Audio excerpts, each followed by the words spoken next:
Yung mga kawasa, ito, kalikot na naman tayo. Tuturuan ko yung paano tayo magpalit ng fuel filter. Una, tanggalin muna natin tong cover ng Honda Click. Honda Click to ha. Tanggalin natin yung 4 na tornilyo. Tapos yan, kita nyo dumi na. Ayan pala, kailangan natin bumili ng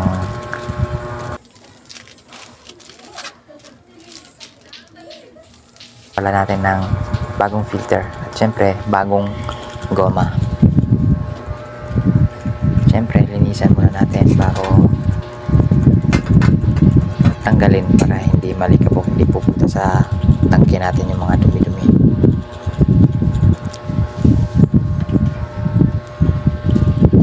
Sobrang alikabok na yan mga kawasa. Napaka basic lang magtanggal ng fuel filter.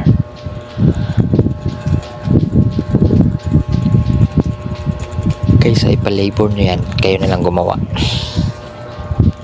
At ito, tatanggalin natin yung nut. 4 na nut yan mga kawasa. Gamit tayo ng G's. At tanggalin din natin to. Press lang natin tong puti na to sa pataas. Yung blue naman, iangat natin yan. Pag naangat natin yung kulay blue, yung lock, hugutin na natin yung hose.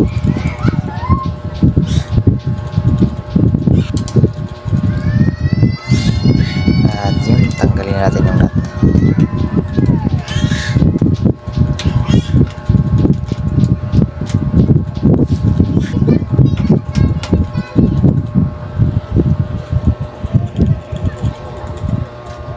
Basic lang ito mga kawasa, wala pang mga 30 minutes, mga 1 oras, 30 minutes at least. Kaya mo na magpalit ng fuel filter. Bago pala kayo magpalit ng fuel filter is dapat pa-drain na yung gasolina nyo, hindi yung full tank kasi tatagas yan mga kawasa.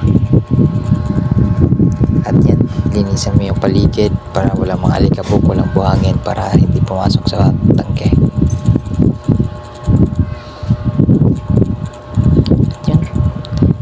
Hugutin lang natin ang dahan-dahan to mga kawasa.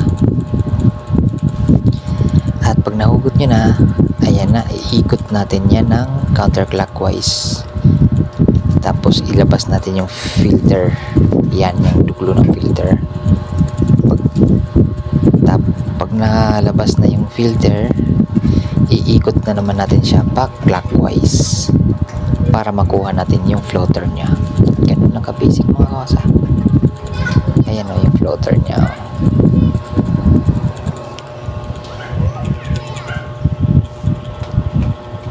Tapos linisan din natin dyan. Ako nililinisan ko kasi yan, kinakalawang din yan eh. Kinakalawang yan yung lagayan ng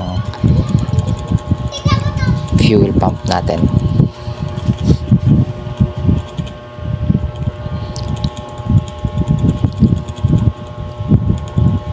Yan o, nakita nyo mga kawasa, 20k auto ko, nagpalit na ako ng 23 kilometers na yung 22,000 kilometer.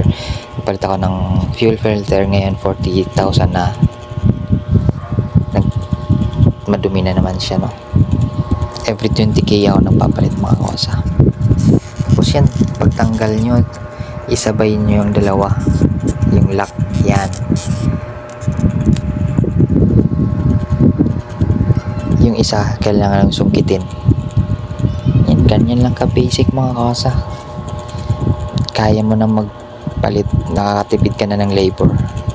Ayan o, dumi na ng filter natin o. Dami ng mga ano, need natin magpalit kasi yung dumi pupunta sa makina natin. Yan, tanggalin natin yung mga o-ring tsaka yung goma. Kasi kailangan nating magpalit. Palitan natin pag tinanggal natin yung fuel pump natin, kailangan tanggalin yung, kailangan palitan ng bago yung at least yung o-ring man lang. Kasi tatagas at tatagas yan mga kausa pag di nyo pinalitan. kailangan talaga bago yan. Once natanggal nyo yung fuel pump mo, huwag nyo na ibalik yung luma.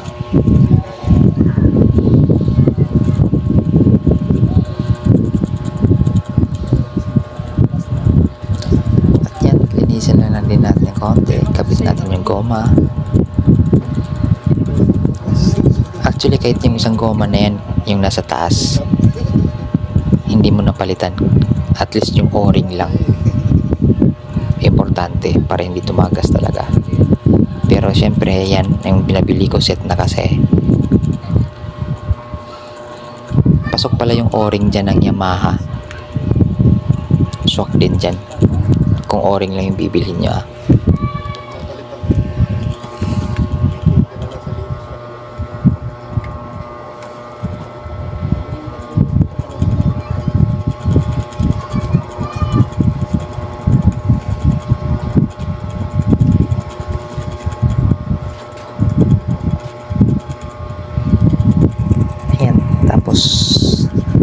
Tapos nyo na yung kinabit yung goma.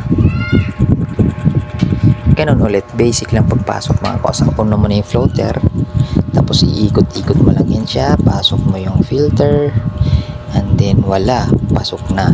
Yun na yun. Yan, iset mo lang yung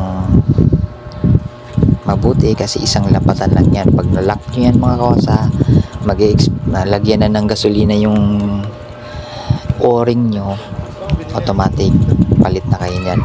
Pag nagbaklas, pag binaklas nyo ulit yan, kaya isang lapatan lang yan mga kosa. Ilapat nyo lang maigi, tapos yun, as usual, basic, kabit nyo yung fuel pump, yung wire, tsaka yung kabit natin yung lock, yung nut. So basic lang mga kosa. Nakatipid ka na ng labor, magiging marunong ka pa. Lalo sa mga Honda Click kasi nasa itaas lang yung fuel filter niya mga kawasa. Hindi na magbabakla sa ilalim, nasa ibabaw ng tangki lang. At ayan, goods na. Thank you for watching mga kawasa. Please like and subscribe. Thank you. See you. Peace out. Wala pang ano.